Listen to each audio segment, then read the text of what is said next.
දඟකාර වලස් පැංච. ආදරණීය පුංචි දීපුතේ අද කතන්දරයක් අරගෙන ආවේ.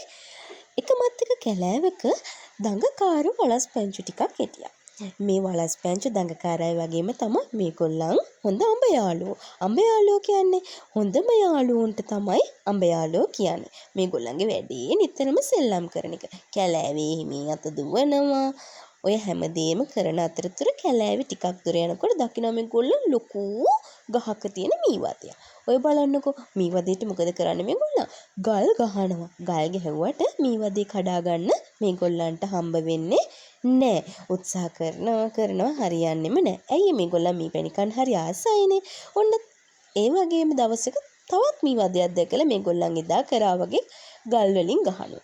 හැබැයි එදා උන් නැති වැඩක් අද වෙනවා. මේගොල්ලන්ට මොකද වෙන්නේ? මී මැස්ස මේගොල්ලන්ගේ පස්සෙන් පන්නලා තුවාල කරනවා. මේ විදිහට තුවාල වුණ වලස් පැංචෝ දෙන්න දුවගෙන යනවා කාළඟටද දන්නවද?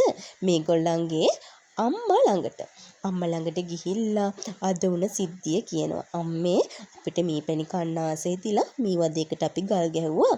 ඒ හිටපු මී මැස්සෝ ඇවිල්ලා අපිට හොඳටම තුවාල කරා.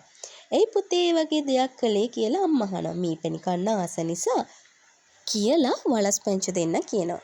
අනේ පැංචනේ ඔයගොල්ලන්ට මීපැණි කන්න ආස හිතුණට ඇයි ඔයාලා යාළුවට හිංසා කරන්න ගියේ? ඒගොල්ලන් හරි ආසාවෙන් තමයි ඕක කූඩුවක් විදියට හදාගෙන මීපැණි එකතු කරගෙන තියෙන්නේ. ඒගොල්ලන්ගේ පොඩ්ඩක් ඔයාලා ඉල්ලුවා නම් නොදී ඉන්නේ නැහැ. ඇයි ඒගොල්ලන්ට කරදර කරන්න ගියේ කියලා වලස් අම්මා අහනවා. ඒක තමයි අම්මේ අපේ තමයි වැරද්ද. ආයේ අපි කවදාවත් එහෙම කරන්නේ නැහැ. අම්මා කීව දේ අහලා වලස් පැංචෝ දෙන්න එදා ඉඳලා සතුටින් කැලෑවේ ජීවත් වුණා. ඔන්න ඔය විදිහේ කතා බලන්න කැමති නම් channel එක subscribe කරලා තියාගන්න.